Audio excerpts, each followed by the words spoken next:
When you think of Green Day, probably one of the songs you remember the most is When I Come Around. The band with strong influences of punk rock managed to create one of the alternative masterpieces of the 90s. This song is part of their third studio album, Dookie, released in 1994. It only took them 3 weeks to complete the album, but this was because they had just finished a really long tour, which they used as an extended rehearsal session. They also wanted to do this because they had heard stories of new bands taking too long to finish the album and then running out of money or going into debt. This album was recorded at the famous Fantasy Studios. This studio has produced successful albums such as Journey's Escape, Blues Travelers 4, Santana's Supernatural and Shaman, Europe's The Final Countdown, Chris Isaak's Heart-Shaped World, and of course, Dookie. It was based in Berkeley, California, but had to close in 2018 due to financial problems. It had 4 live rooms. For this album, the band mainly used Studio 8, as it was the largest studio available at the time. The song was recorded by Billy Joe in the vocals and guitar, Mike Dern in the bass, and Trey Cool in the drums. The lyrics were written by Billy Joe and were inspired by the problems he was having with his girlfriend at the time and how they both felt. Being together was complicated because of the band's constant touring. He was probably just enjoying the moment and maybe she wanted something more serious, so he thought she might break up with him. He admits how he has behaved and how he feels about it and how this has caused stress in the relationship, but also that this is a process and not a sudden decision that could take time and see if it could work. He finally states that it could take a long time to find something like what they have, and that she only have to wait for him because maybe everything will work out when he comes around. The song and the entire album were produced by Green Day and Rob Cavallo. He has worked with artists such as Alanis Morissette, Goo Goo Dolls, Jewel, Avril Lavigne, Kid Rock, My Chemical Romance, and to my surprise, a song for Paris Hilton. This song moves a bit away from the band's strong punk roots to obtain a sound a bit softer, a bit more pop-punk. It's mainly the lyrics that bring the pop component, and it's the riff and drums that adds the punk rock sound, an original combination that the audience loved. Rob's participation was decisive not only for the success of the album, but also for the band's entrance to a major record label. At that time, Green Day was a punk rock band on the rise, like many others. They had 2 albums released, but they were released on an independent record label. Kerplunk sold 10,000 copies on its first day and ended up reaching gold certification in the UK and platinum certification in the United States. You might think that this is the reason that allows them to receive better offers from record labels, but the truth is that the band had previously rejected offers by other major companies like Geffen and Columbia to stay with Lookout and record the album Kerplunk. It is reported that these record labels even invited them to Disneyland, which was a weird invitation for an alternative punk band. As usual, record label executives had no idea how to deal with these bands, so they were not desperate for fame.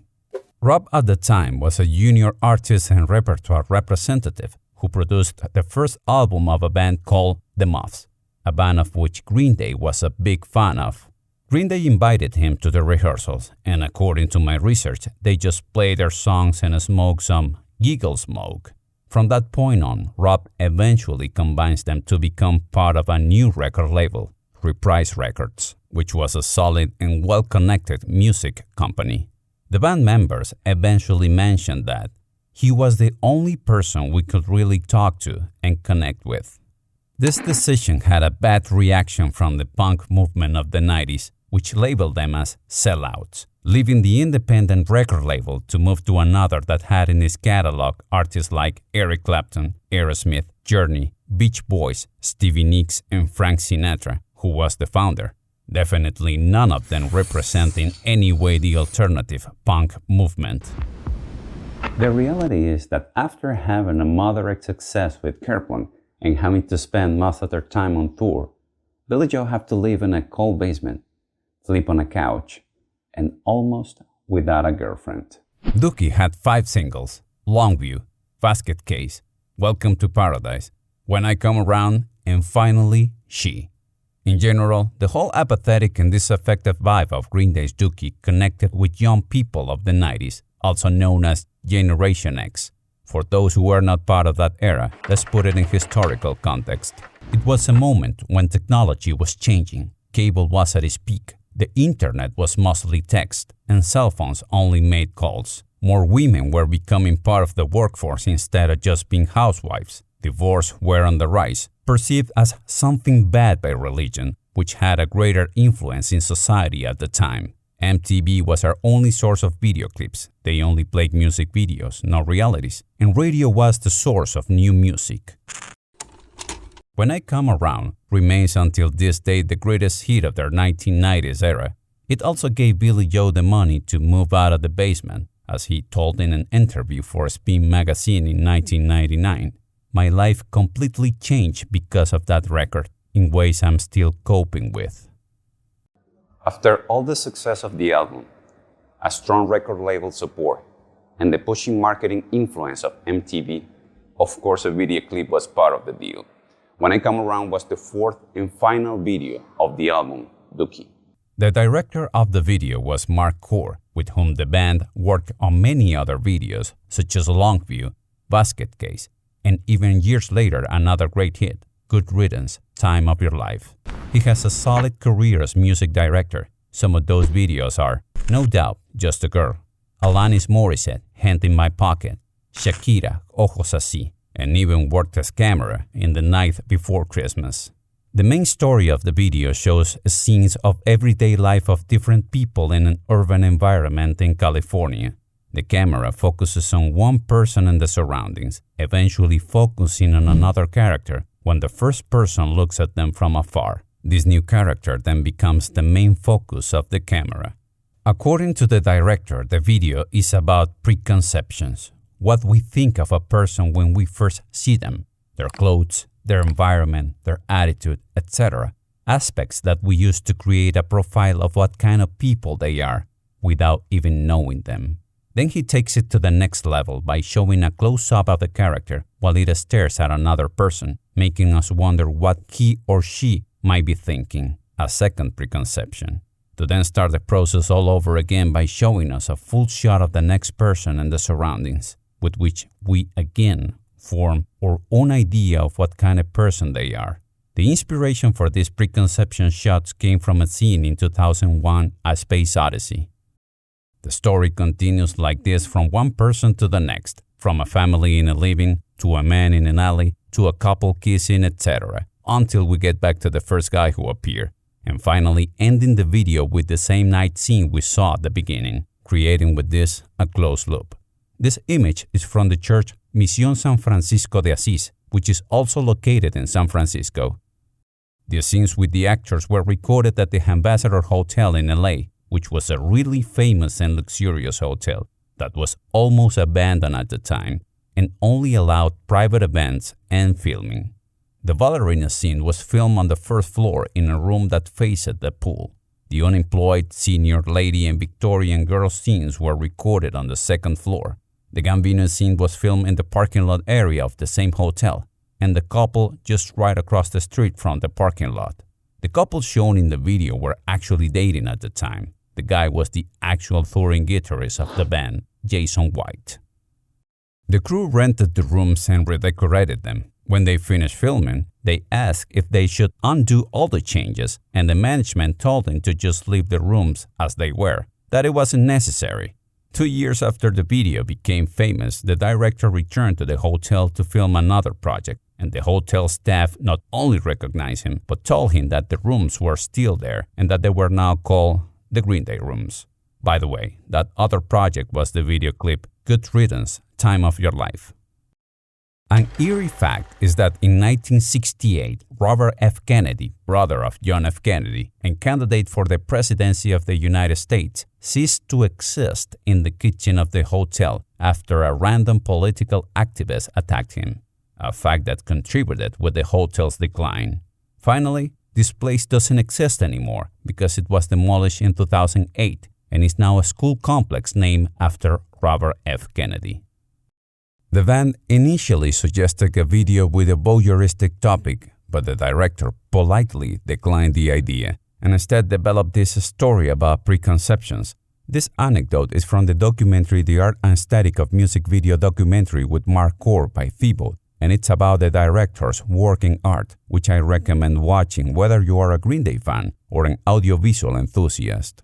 In addition to the main story, the video also includes tracking shots of the band walking through different locations around the Mission District in San Francisco. The street scenes at night were filmed in this district, specifically on Mission Street from 2999 to 2909.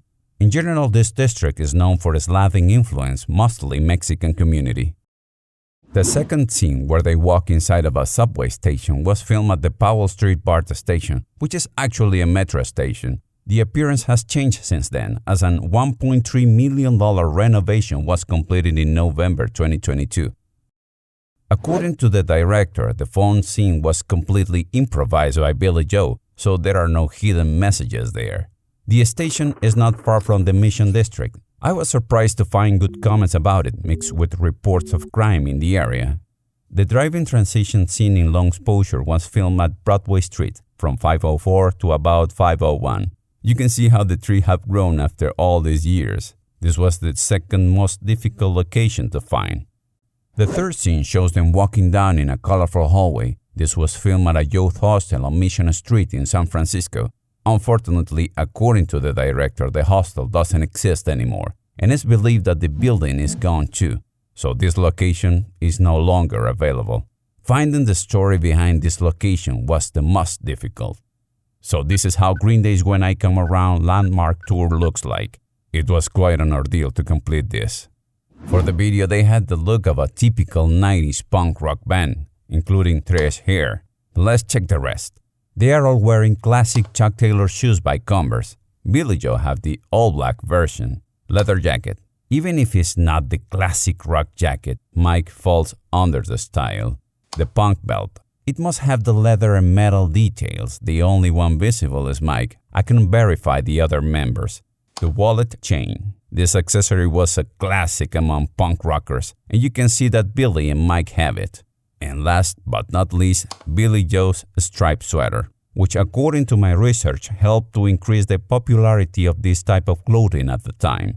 And well, you have to admit that some of them are still in use today.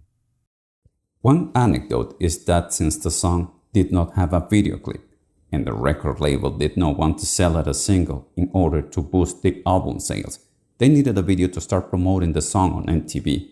So the plan was to use the band's performance at Woodstock 94 as unofficial video, while they waited for the official video to be filmed.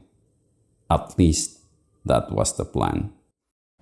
On one hand, we have a young, energetic, half-wet crowd. On the other hand, we have a rebellious punk rock band performing at a big festival on a rainy day. Billy Joe's first words were, "What is this free f***ing hippie love?" Then he welcomed the audience by yelling at them, "How are you doing, you rich f***ers?" As you can imagine, some were not happy with it, so the more defiant ones, who were already playing with mud, started screaming and throwing mud at the speakers. The band continued to play, occasionally trolling and teasing the crowd, and as the music became more energetic, the crowd continued to escalate their behavior. Eventually, the crowd got out of control and started climbing on the stage. Security had to intervene to secure the band and the audience itself. It was such a mess that Mike Dern was accidentally knocked to the ground by one of the security guards and even broke part of his front tooth. And yes, all that mayhem was what you could see in the first unofficial video for When I Come Around, which was now on MTV, the only music video channel that existed. The story behind that performance could have its own video, but all that chaos made the band's popularity skyrocket and of course, their album sales too. They topped the charts in countries such as the United Kingdom, New Zealand, the Netherlands, Iceland, Canada, and even Australia, and of course the United States, where they spent 7 weeks at #1 Billboard's Modern Rock chart. It was certified gold in the United Kingdom, New Zealand, the Netherlands, Australia, and the United States. The single sold 639,000 copies estimated in 2010. The video was #1 on MTV's Video Music Countdown for 4 non-consecutive weeks, and yet the song reached position 31 in Billboard's Rock Digital Songs chart after 16 years of its release. As I mentioned, the song was not new, During my investigation, I found a rumor that there was a preliminary version of the song called Better Not Come Around. At first, I thought it was false because the sources were forums and wikis, but after double checks and verifications, the rumor was true. The song started to be written around 1992 until it reached the final version, recorded in Dookie. This is included on a live album recorded at the Music Club 924 Gilman Street. The notes on that album read, "Recorded at Gilman Street, put out by fans, for fans." And yes, this is the same club from which they were banned because they signed with Reprise Records. But don't worry, they have already reconciled in a way. Back in 2015, Green Day performed a concert there to raise money for the victims of the fires that had taken place in California that year. Now, there is only one question left to be answered, and that is, what happened to the girl that inspired the song? The answer is that everything went very well. As a result of the success of Dookie, they were able to get married on July 2nd, 1994. They are still married, and they even have 2 children, so it definitely worked out in the end. I hope you enjoyed this video as much as I enjoyed making it. Thanks for sticking around to the end. It helps me to keep producing quality content. I want to thanks to all the people who contributed with the video, and a special thanks to the director, Kohr. If you know someone who might like this video, please share it. Or if you have any comments, please leave them below. I'm Rash, and I'll see you in another re.mental video.